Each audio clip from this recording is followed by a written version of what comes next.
The story of Siddhartha Gautama, later known as the Buddha, is a cornerstone of Buddhism, a tradition that has profoundly impacted billions of lives across the globe for over 2,500 years, originating in ancient India and spreading far beyond.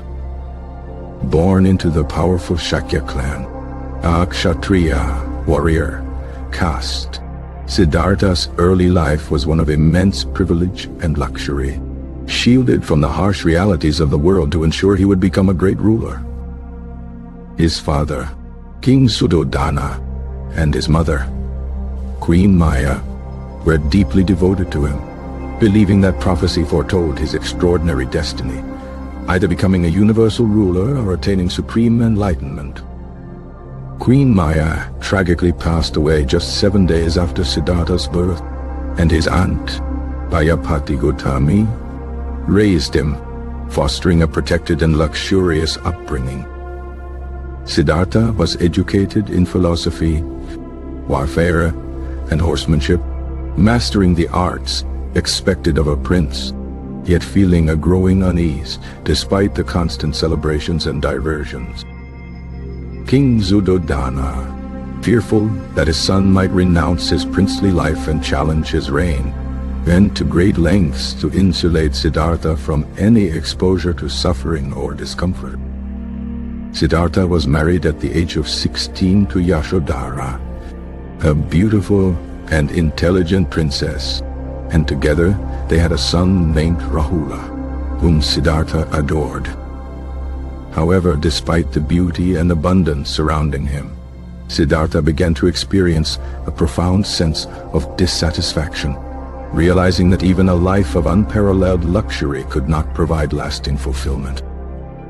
On 4 excursions outside the palace walls, meticulously planned by his father to showcase the joys of life and distract him from any troubling thoughts, Siddhartha encountered the 4 sights: an old man, a sick man, a corpse, and a renunciate.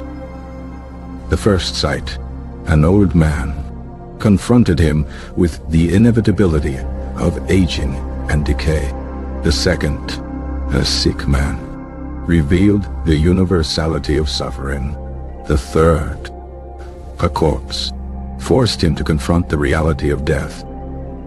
And finally, the 4th sight, a renunciate, a man who had given up worldly possessions and comforts to pursue spiritual enlightenment, deeply resonated with Siddhartha's burgeoning desire to escape the cycle of suffering. These experiences shattered Siddhartha's illusions about the nature of existence and ignited within him an urgent quest for liberation from suffering, a search for a path beyond the cycle of birth, death, and rebirth. At the age of 29, Siddhartha made the momentous decision to renounce his princely life, leaving behind his wife, his son, and the comforts of his kingdom in pursuit of enlightenment.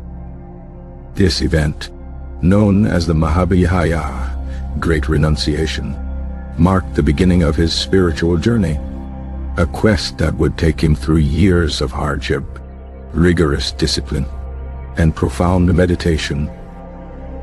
Initially, Siddhartha sought out renowned spiritual teachers, including Alarikalama and Uddaka Ramaputta, studying their doctrines and practicing various forms of meditation. Yet he found that none of their teachings provided the complete answer he sought. He then joined the ascetic group of Ajivikas, embracing extreme ascetic practices, starvation, prolonged fasting, and rigorous physical ordeals, believing that self-mortification would lead to liberation, but discovered that this path only weakened his body and clouded his mind.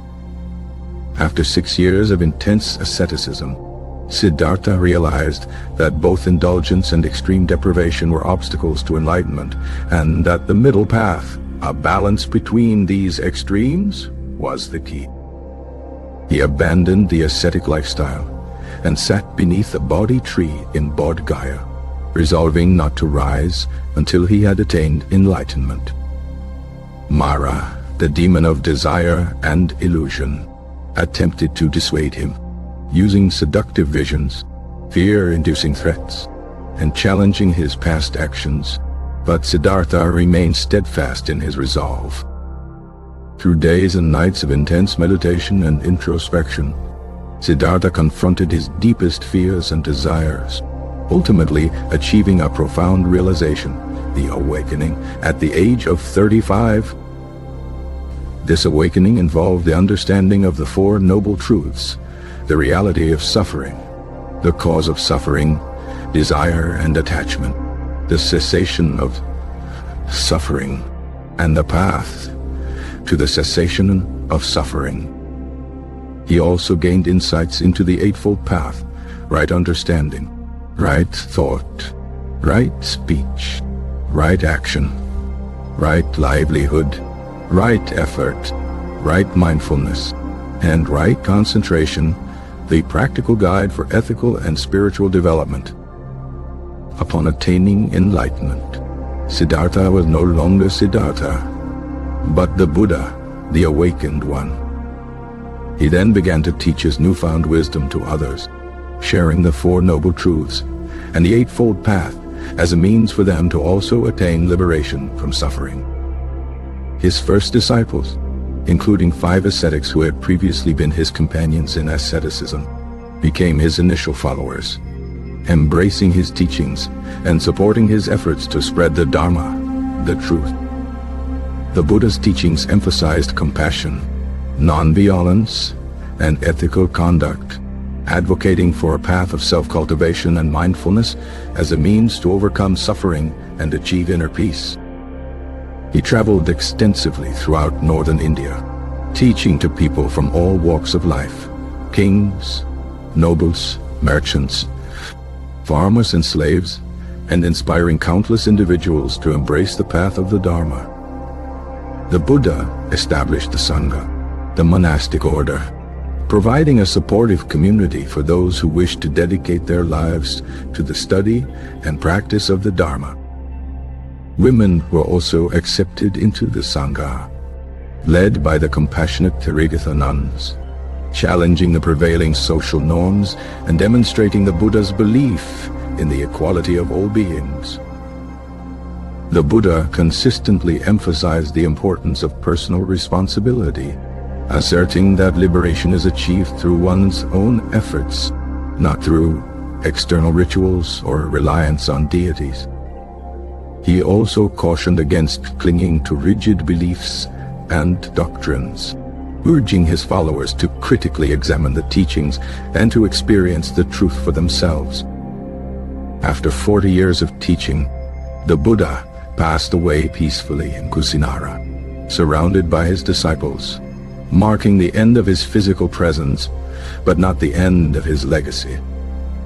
His final words, known as the Mahaparirvana Sutra, emphasized the importance of self-reliance and the impermanence of all things, reinforcing the core principles of his teachings. The Buddha's teachings were preserved and transmitted orally for centuries before being written down in the Pali Canon, the primary collection of early Buddhist scriptures. The legacy of the Buddha continues to inspire millions of people around the world, offering a path towards inner peace, compassion, and wisdom.